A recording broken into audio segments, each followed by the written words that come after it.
of the ASB Voice of the Expert series, we have with us Professor S Sankaranarayanan, known to all as Shanky. He is a B.Tech from IIT Madras and an alumnus of the Indian Institute of Management, Ahmedabad. Dr. Sankaranarayanan holds a PhD from the Card School of Business and has taught at the University of Kansas, University of Pittsburgh and the State University of New York at Albany, at which he continues to be associated with. Shanky has over 10 years corporate experience both in India and the US. He has worked with the Tatas and the Murugappa Group in India and with trailblazing IT companies in the US. Dr. Sankaranarayanan is a well-published thinker. His areas of work encompass accounting, finance and strategy. Welcome to the ASB Voice of the Expert series. Thank you, Hareesh. Sir, obviously the recent financial crisis and its impact on the economy is foremost in many minds. What lessons have to be learned and what should be done to avoid future catastrophes? As you know, the recent crisis kind of originated in the USA and went all over the world, including it touched India in some ways.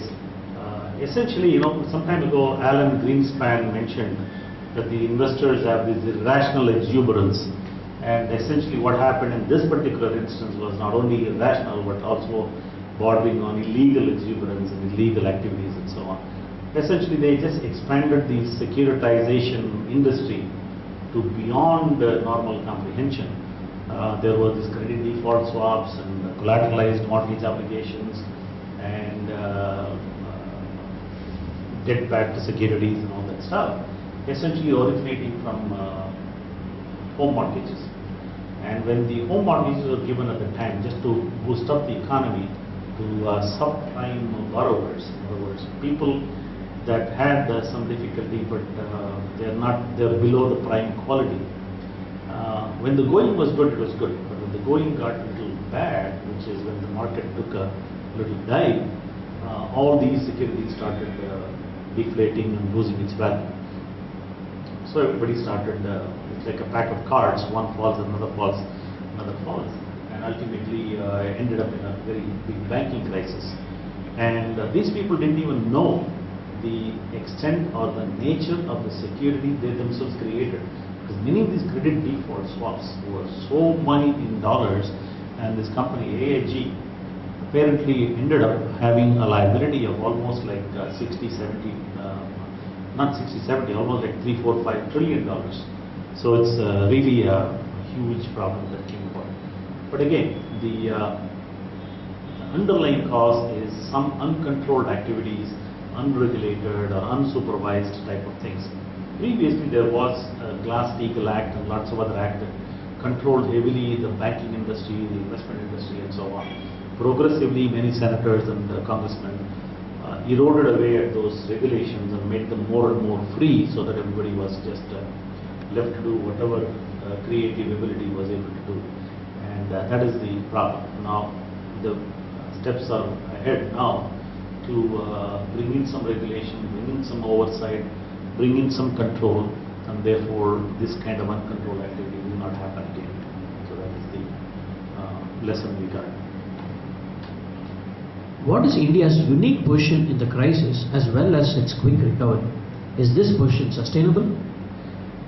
India, as I just said, this whole crisis touched India. I don't think it kind of impacted to the extent that India was affected in a very adverse manner. The key in India as to why it did not bother so much is that in India, due to the culture, due to the tradition, Indian companies as well as Indian households are somewhat,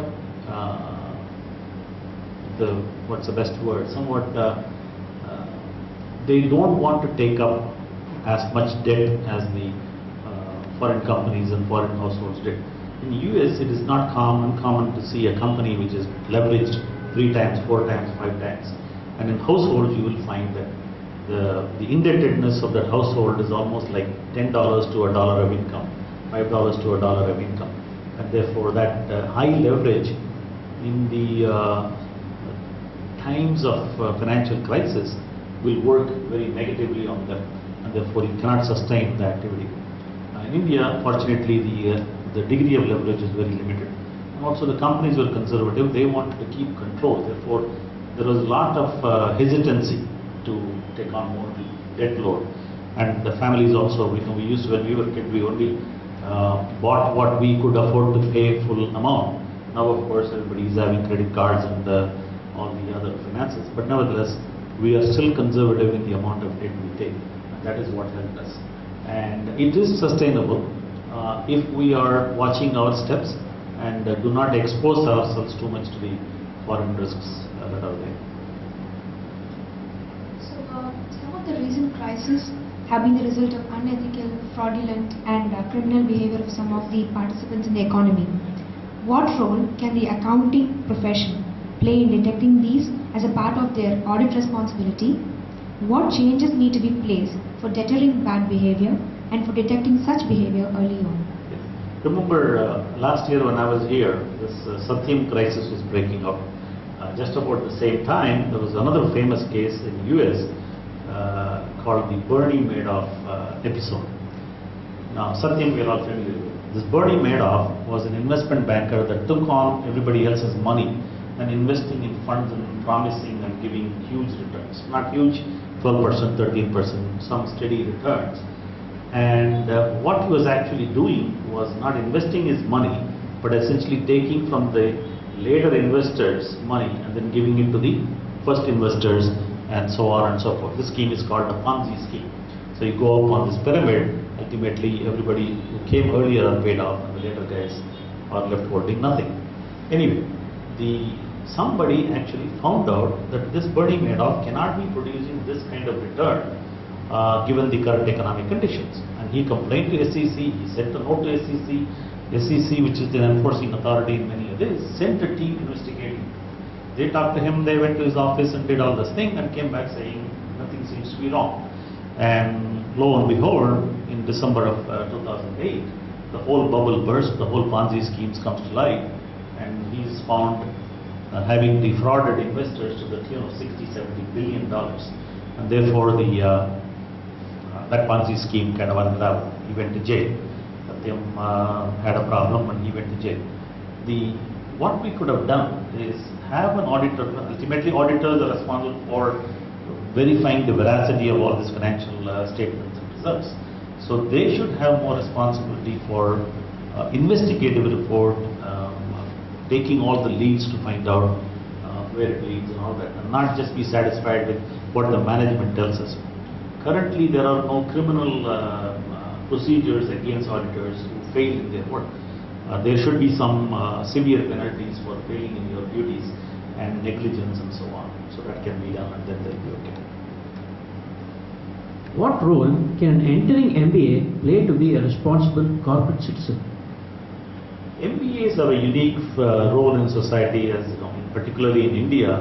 It is a much sought after profession. It's, you hear stories every day in the newspaper that MBA salaries are so high in IIM Ahmedabad, IIM Bangalore, and many other famous, even ASB salary levels are pretty good. Along with those fame and money comes a responsibility to behave or to conduct oneself in a very responsible manner.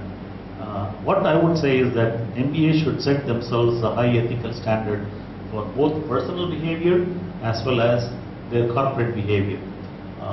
They should make sure that just not the profit or the salary is important. The company should do good, they should do environmentally good products, and in personal life also, they should not go after the money, but ultimately do something good for the country, in country, society, community, and so on. Thank you. Professor Sankaranarayanan, it was a pleasure talking to you. Thank you. Thank you, Hareesh. Thank you, Madhuvanthy. This is R. Hareesh Narayanan, second year postgraduate program in management, Asian School of Business, Trivandrum, along with Madhuvanthy, signing off.